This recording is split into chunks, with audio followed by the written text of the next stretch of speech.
नमस्कार। शिक्षा की बात हर शनिवार के इस नए अंक में मैं आप सभी का हार्दिक स्वागत करता हूं, अभिनंदन करता हूं। हम आज 19वें अंक के साथ उपस्थित हैं। हमारे साथ शिक्षा विभाग के अपर मुख्य सचिव डॉक्टर एस सिद्धार्थ उपस्थित हैं। हम हमेशा की तरह शिक्षकों और अभिभावकों के कुछ प्रश्नों के साथ आज हम पुनः उपस्थित हैं, जो आपके प्रश्नों का जवाब देंगे। नमस्कार सर, कुछ प्रश्न है। पहला प्रश्न है, मुस्कान है, ये नया गांव उर्दू विद्यालय डुमरी कटसरी की हैं, शिवहर में हैं। इनका कहना है कि सर, हाल ही में मेरा स्थानांतरण मेरे गृह जिला बेगूसराय में हुआ है। इसके लिए मैं विभाग का हृदय से आभार प्रकट करती हूँ, परंतु मुझे अभी तक विद्यालय अलॉट नहीं हुआ है। सर, विभिन्न शिक्षकों के द्वारा चलाए जा रहे यूट्यूब तथा अन्य चैनलों से जो जानकारी प्राप्त हो रही है, उससे बहुत ज़्यादा विचलित हूँ। कृपया समाधान करें। देखिए, हम लोगों ने जैसे कहा, हम लोगों ने करीब 80,000 ट्रांसफ़र्स करीब हम लोगों ने किए, और 1 से 6 कैटेगरी में जो प्रथम 6 कैटेगरी है उसको हम लोगों ने हम लोगों ने स्कूल अलॉट कर दिया, केवल 34 लोगों को छोड़ के। तो 34 लोग अभी किसी कारणवश गलती से छूट गए हैं, क्योंकि डीओ को अलॉट करना था, डीओ अलॉट कर रहे थे, और स्थानांतरण के दौरान ही कुछ डीओ अपने इनबॉक्स में छोड़ के चले गए। तो करीब 34 ऐसे टीचर हैं जिसको हम लोगों ने खोज के निकाला है और उसको हम लोग अलॉट कर रहे हैं। तो 1 से 6 जो है उसमें सभी ने अपना स्कूल ज्वाइन कर लिया, और इसके 1 से 6 में भी अधिकांश लोगों ने अपने स्कूल ज्वाइन कर लिए जहाँ पे भी अलॉटेड थे। लेकिन कुछ लोगों ने ज्वाइन समय पे नहीं किया। 30 तारीख का अंतिम तिथि था, और आज भी मुझसे मिलने के लिए कुछ लोग आए थे और कह रहे थे कि अब 30 तारीख को हम ज्वाइन नहीं कर हम लोगों ने किया, हम ज्वाइन करना चाहते हैं। तो विभाग इसकी समीक्षा करेगी कि ऐसे कितने लोग हैं और क्या है, तो वो अलग बात है। और कुछ लोगों ने ज्वाइन नहीं किया। जो ऑप्शन दिया गया था कि यदि आप ज्वाइन नहीं करना चाहते हैं तो मत ज्वाइन करिए। तो जो व्यवस्था है 1 से 6 का, तो वो एग्जैक्टली ये है कि हम लोगों ने सभी को टेकअप कर लिया। साथ ही साथ फिर हम लोगों ने दूरी का फिर जो 7वां कैटेगरी था उसमें महिलाओं को टेकअप किया सबसे पहले। और महिलाओं में सबसे पहले हम लोगों ने 1 से 5 का हम लोगों ने अलॉटमेंट किया, 1 to 5 का। और 1 to 5 करते करते हम लोगों ने जब इंटर डिस्ट्रिक्ट अलॉटमेंट की प्रक्रिया हम लोगों ने शुरू की, तो कुछ रेशोज़ तो हम लोग बैठ गए। मतलब एक टीचर इधर से गए, दूसरे जगह गए, दूसरे से तीसरी जगह गए। लेकिन उसमें भी करीब कुछ संख्या एक टीचर्स की, कुछ स्कूलों की है जहाँ पे हम लोग को अचानक पता चला कि वहाँ पे स्कूल बंद होने वाले हैं। तो हम लोगों ने उस जिला तो अलॉट कर दिया। हम लोग नहीं चाहते थे कि कुछ को स्कूल अलॉट कर दें और कुछ को जिला भी नहीं अलॉट करें, तो हम लोग ने जिला अलॉट कर दिया। और हम लोग इस व्यवस्था में मैनेज करने के में है कि कुछ टीचर्स वहाँ जब जाएंगे तब हम लोग उस टीचर्स को रिलीव कर देंगे।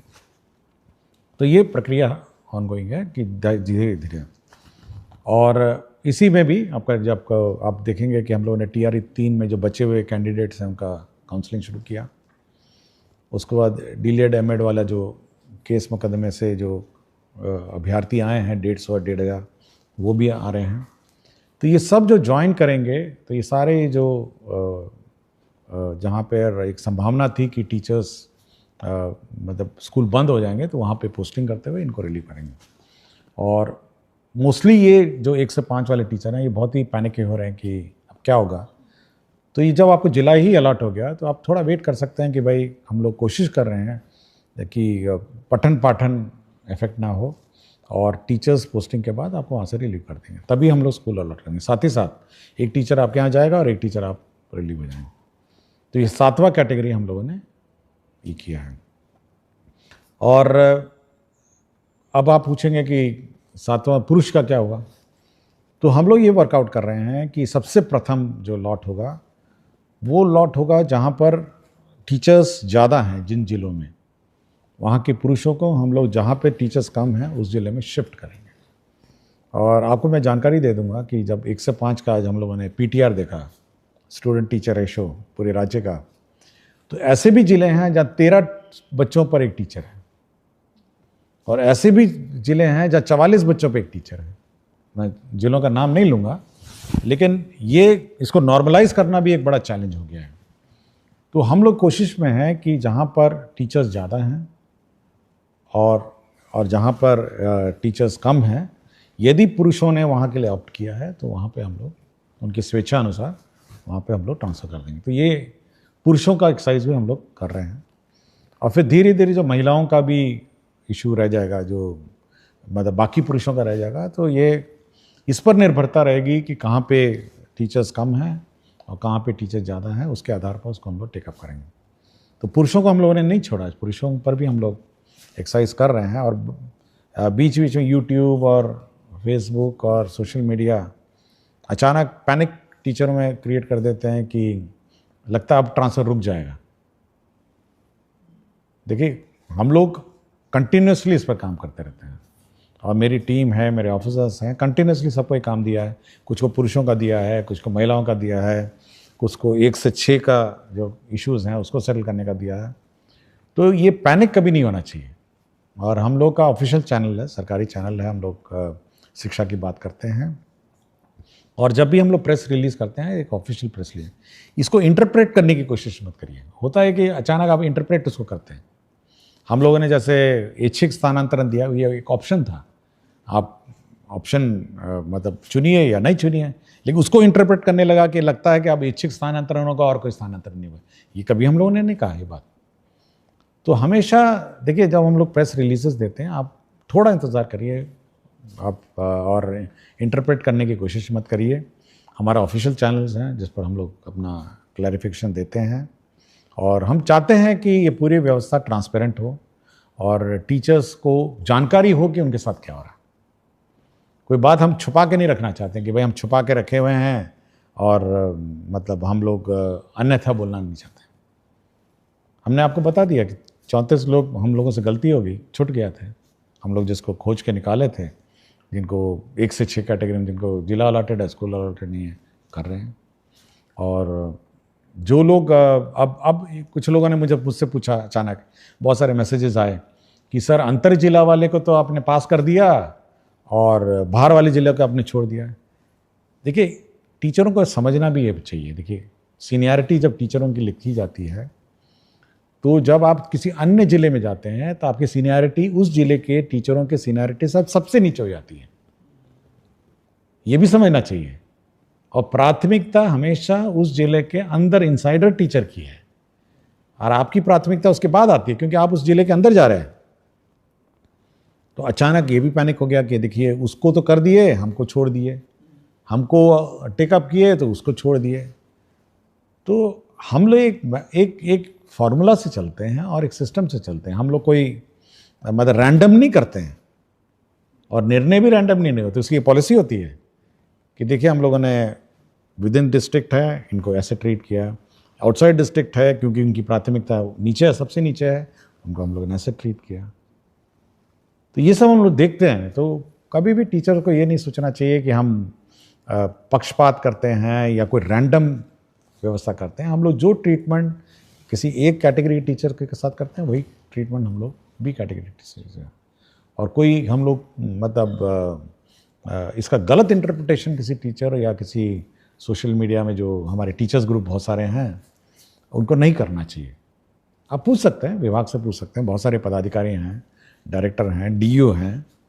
और हम लोगों ने ये भी व्यवस्था की है व्यवस्था में कि अगर आप अपने प्रेजेंट पोस्टिंग से शुद्ध हैं विद इन द डिस्ट्रिक्ट, तो आप अपने स्थापना समिति, अपने ग्रीवांस पोर्टल में आप अप्लाई करिए।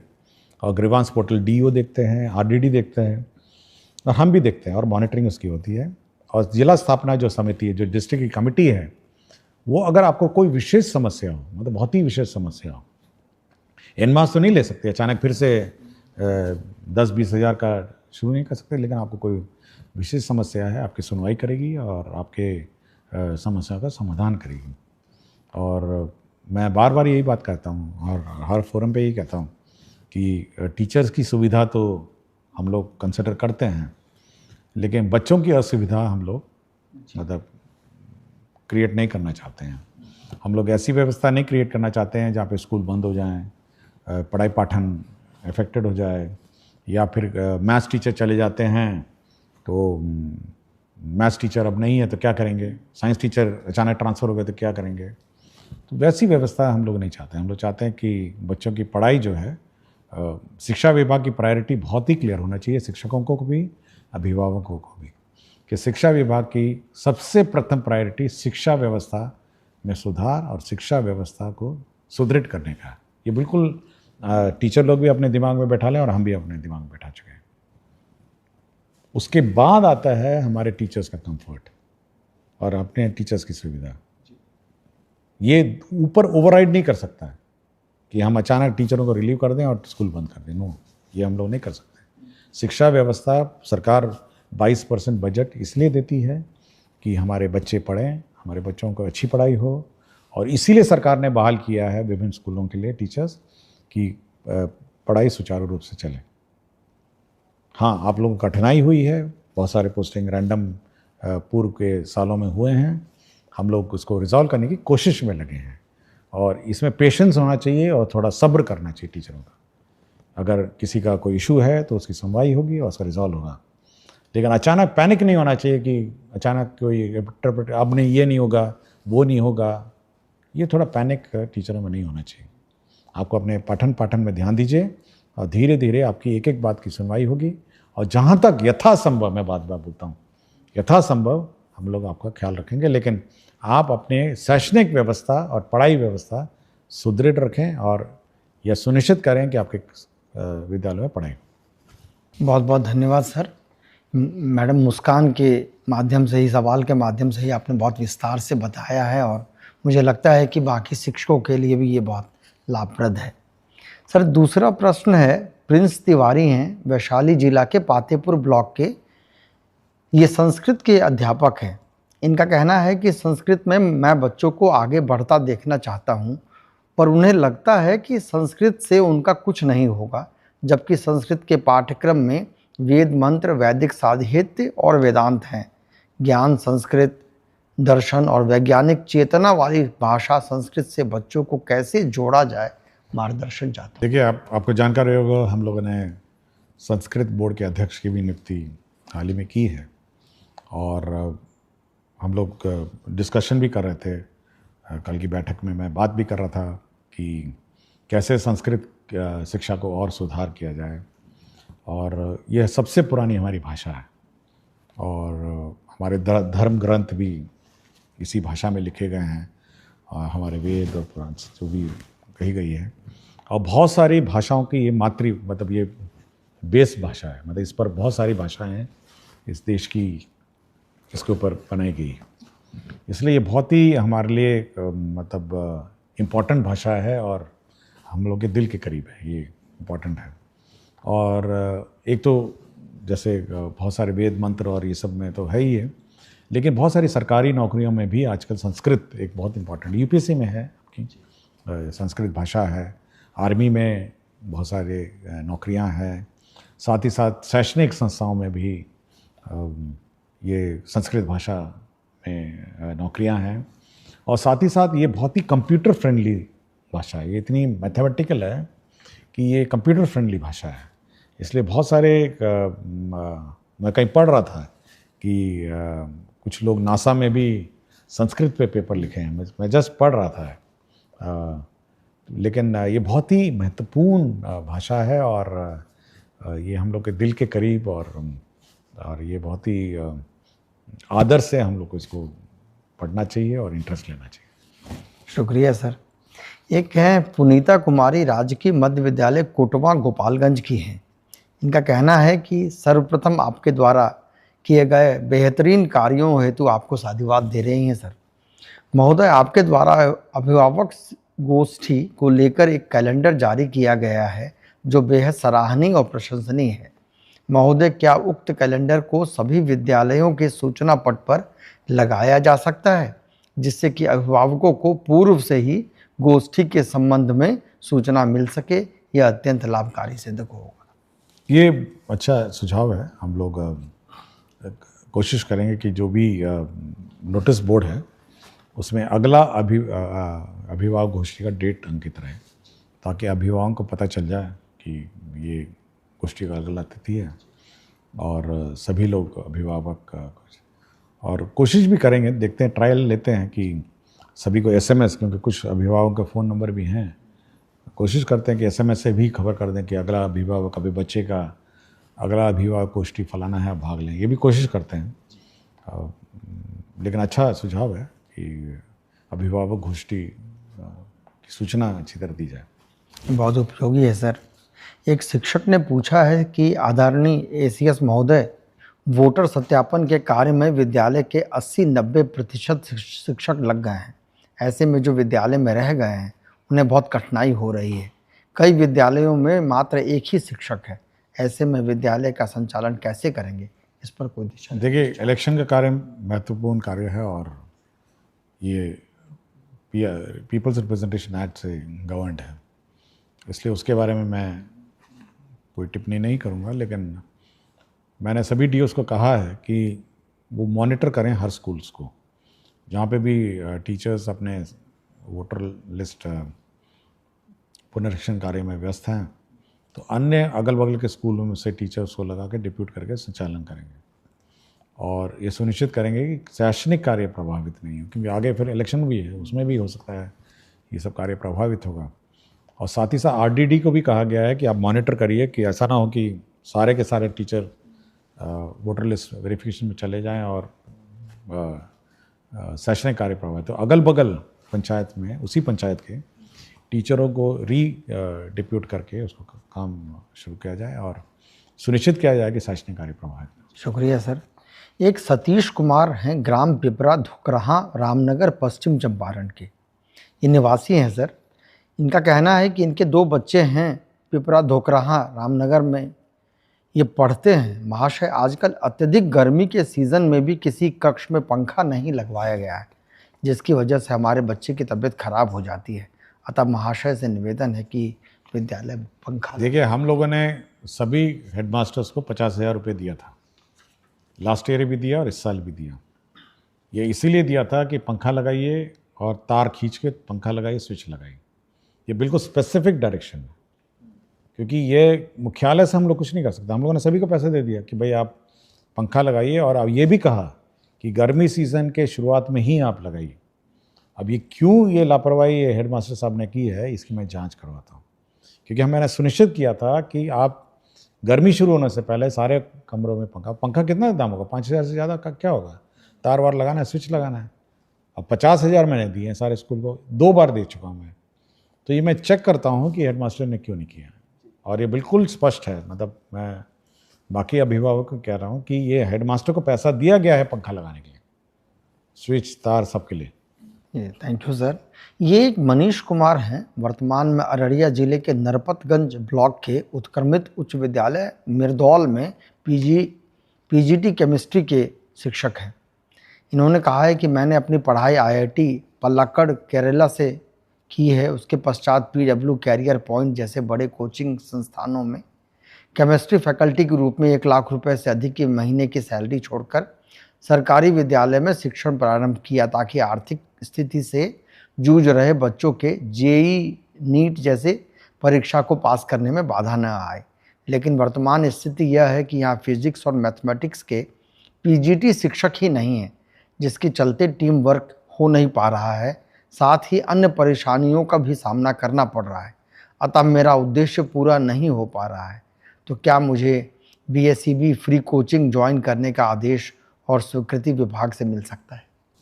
देखिए, हम लोगों ने, आपको याद होगा, हाल ही में हमने चिट्ठी लिखा है कि जहाँ पर जो सब्जेक्ट टीचर्स नहीं हैं, आप डेपुटेशन से उसको काम चलाइए। अगल बगल पंचायत के जो स्कूल्स हैं उसी में आप डेपुटेशन से काम चलाएं। और हमारी बात भी हो रही है साइंस एंड टेक्नोलॉजी डिपार्टमेंट के साथ कि कुछ फैकल्टी या कुछ स्टूडेंट्स जो मतलब मैथ्स और साइंस पढ़ा सकें, तो वो भी कुछ कंट्रीब्यूट करेंगे। तो ये 2 स्ट्रीम है जो हम लोग कर रहे हैं, और कोशिश करेंगे कि ये जो टीचर्स की कमी है ये पूरी हो जाए, और अगला जो रिक्रूटमेंट है उसमें हम विशेषकर ये जो स्पेसिफिक सब्जेक्ट वैकेंसीज़ हैं इस पर ज़्यादा ध्यान देंगे। और जहाँ तक ये कंपटीशन की बात है, मैं बताना चाहूँगा कि हम लोग जितने भी देश के प्रमुख कोचिंग संस्थाएं हैं जो जेई नीट और ये सब का कोचिंग देते हैं, उनसे हम लोग MOU कर रहे हैं। हाल ही में हम लोगों ने कस्तूरबा गांधी विद्यालय का फिज़िक्स वाला PW के साथ हम लोगों ने MOU करने का निर्णय लिया। उनका ऑफ़र आया था तो हम लोगों ने निर्णय ले लिया कि अब फिज़िक्स वाला जितने भी कस्तूरबा गांधी विद्यालय हमारे हैं, लड़कियां हैं, उनको कोचिंग कराएंगे। और इसके लिए हम लोगों ने 1.5 लाख रुपए जो टीवी मॉनिटर है ऑनलाइन कोचिंग के लिए और जो भी इंफ्रास्ट्रक्चर है उसके लिए हम लोगों ने सैंक्शन भी कर दिया है। तो धीरे धीरे हम लोग जब बाकी जितने भी अन्य कोचिंग संस्थाएं हैं उनके साथ भी धीरे धीरे हम लोग विभिन्न विद्यालय और विविध आवासीय विद्यालय इनके साथ हम लोग अब टाई अप करेंगे। तो कंपटीशन तो राज्य सरकार चाहती है कि हमारे बच्चे कंपटीशन की तैयारी करें और ये अच्छी बात है। इस प्रकार के जो टीचर हैं, मैं तो हैरान था कि IIT कोझिकोड से हैं ना, पलक्कड़ से हैं। तो हम लोग इनको रिसोर्स पर्सन इस व्यवस्था के लिए यूज़ कर सकते हैं कि आप आकर जो कस्तूरबा गांधी विद्यालय में जो कोचिंग कराई जा रही है उसको कोऑर्डिनेट करने के लिए हम इनको यूज़ कर सकते हैं। लेकिन मुझे इतना ही डर है कि अगर मैं उनको भी निकाल दूंगा, जो अभी बाकी टीचर की कमी है, तो इनकी भी कमी हो जाएगी वहाँ पे। तो कुछ व्यवस्था करते हैं, आई विल ट्राई कि वहाँ टीचर किसी अन्य स्कूलों से डिप्यूट करें और इनको हम ज़रूर रिसोर्स पर्सन के रूप में यूज़ करेंगे। बहुत बहुत शुक्रिया सर। ये मुझे निश्चित है कि KGBB की लड़कियाँ बहुत खुश हों। हाँ, हम चाहते हैं कि वो बहुत सबसे गरीब परिवार की आती हैं, कस्तूरबा गांधी विद्यालय हॉस्टल में रहती हैं, तो कम से कम एक कोचिंग का जो एक्सपोजर है या ट्रेनिंग है, कम से कम वो मिल सकेगा हमको। शुक्रिया सर। एक नताशा हैं, विशिष्ट शिक्षिका हैं। इनका प्रश्न है कि ग्रीष्मावकाश के बाद विद्यालय खुलने के दिन अगर कोई बीमार है या किसी इमरजेंसी में बाहर फंस गया है तो क्या विशेषावकाश या आकस्मिक अवकाश का उपयोग कर सकता है? देखिए, अवकाश के बारे में डिटेल गाइडलाइन है और अगर कोई ऐसी परिस्थिति में तो अवकाश तो मिल ही जाना चाहिए। हमको नहीं लगता कोई अवकाश मिलने में कोई प्रॉब्लम है। ये प्रश्न है गोपाल कुमार बेलसन सीतामढ़ी के हैं। सर, इनका कहना है कि आपके नेतृत्व का मैं प्रशंसक हूं और महोदय, उच्च माध्यमिक विद्यालय में इस सत्र से त्रैमासिक परीक्षा होनी है। पूर्व में यह मासिक था। निर्धारित सिलेबस जिसे त्रैमासिक परीक्षा, अर्धवार्षिक एवं वार्षिक परीक्षा में प्रश्न पूछे जाएंगे, उक्त में हमेशा कन्फ्यूजन की स्थिति बनी रहती है।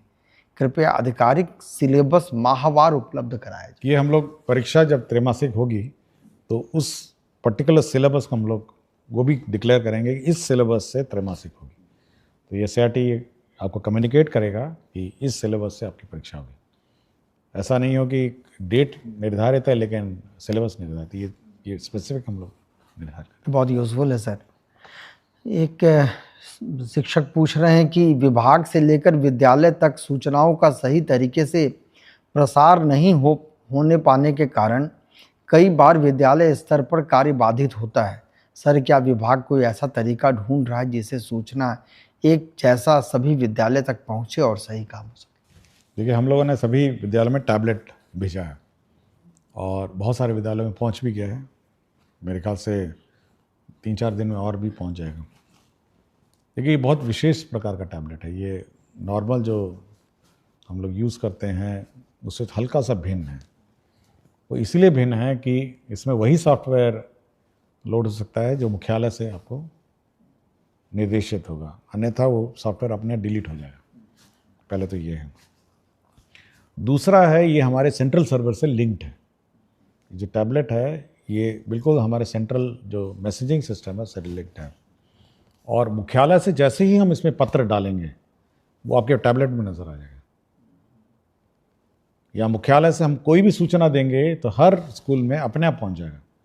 ये DO से, फिर DO से BO, BO से टीचर, या फिर सोशल मीडिया के माध्यम से बिल्कुल मतलब वो बंद कर दिए। हम अगर कहेंगे कि ये टीचर का पत्र है और अभी तुरंत जाना है तो सारे स्कूल के टैबलेट में पहुंच जाएगा। तो अब वो व्यवस्था हो गई है कि हम लोग बिल्कुल मैसेजिंग सिस्टम जो है बिल्कुल कनेक्टेड हो गई है। मतलब हम लोग यहाँ से भेजेंगे और वो वहाँ के टैबलेट में आ जाएगा। और साथ ही साथ उल्टा भी है, हम लोग अगर टैबलेट से कोई सूचना निकालना चाहेंगे तो ऑटोमेटिकली पुल व्यवस्था भी है कि हम उस टैबलेट को एक्सेस कर सकते हैं और वहाँ से हम लोग सूचना प्राप्त कर सकते हैं।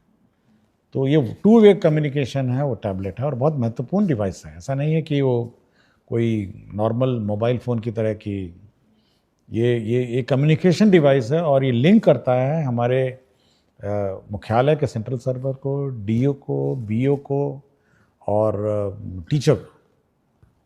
तो इसलिए बहुत ही महत्वपूर्ण ये इंटरवेंशन है। मुझे लगता है सर कि इसके बाद का सवाल के जवाब आपने ऑलरेडी दे दिया है। सवाल है कि हम लोगों को विभाग के द्वारा टैबलेट फ़ोन दिया गया है। सर बच्चे इसे देखकर बहुत खुश हुए और आपको धन्यवाद दिए।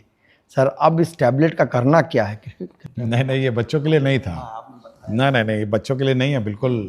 अब मैंने एक फ़ोटो देखा था जिसमें बच्चों ने मुझे ही धन्यवाद दे दिया, तो मैं पूछा भी कि भाई ये तो बच्चों के पास जाना नहीं था, ये बच्चे इसको लेके क्या कर रहे हैं। देखिए जो टैबलेट है वो पहले एक तो हेडमास्टर के पास रहेगा, फिर दूसरा टैबलेट जो है वो दूसरा टैबलेट प्रभारी है, तो तीसरा टैबलेट प्रभारी है। जहाँ 2 हैं वहाँ 2 ही हैं और 3 लोग या 2 लोग जो भी है इसको ऑपरेट करेंगे। और ये कम्युनिकेशन सिस्टम है शिक्षा विभाग का मुख्यालय और स्कूल का बीच का। स्कूल की गतिविधियाँ वो टैबलेट में दर्ज करेंगे। मुख्यालय कोई सूचना देना चाहेगा दे सकता है और मुख्यालय अगर किसी स्कूल की गतिविधियाँ देखना चाहेगा वो इस टैबलेट के माध्यम से देख सकेगा। तो ये कम्युनिकेशन डिवाइस है। ये बच्चों के लिए नहीं गया है, बच्चों के लिए अलग से है। बच्चों के लिए अलग से स्मार्ट क्लास बन रहा है, सैंक्शन हो रहा है। बच्चों के लिए अलग से आईसीटी लैब है। मैं चाहता हूँ कि वो लोग उसमें ज़्यादा ध्यान दें, ये टैबलेट लेकर नहीं घूमें। और टैबलेट हमारे जो शिक्षकगण हैं वो कम्युनिकेशन के रूप में इसको यूज़ करें। और क्या पढ़ाना है, क्या कोर्स है, क्या सिलेबस है, क्या क्वेश्चन पेपर है, वो भी इसी में आना है। प्रश्न पत्र जो है वो भी इसी में आना है। और क्या कोर्स आप पढ़ाए हैं ये भी इसी में आना है। कितने बच्चे उपस्थित हैं ये भी आना है। तो ये बहुत महत्वपूर्ण डिवाइस है। ये इसको मतलब ये होलिस्टिक मॉनिटरिंग सिस्टम है विद्यालयों का। आपका बहुत बहुत शुक्रिया सर।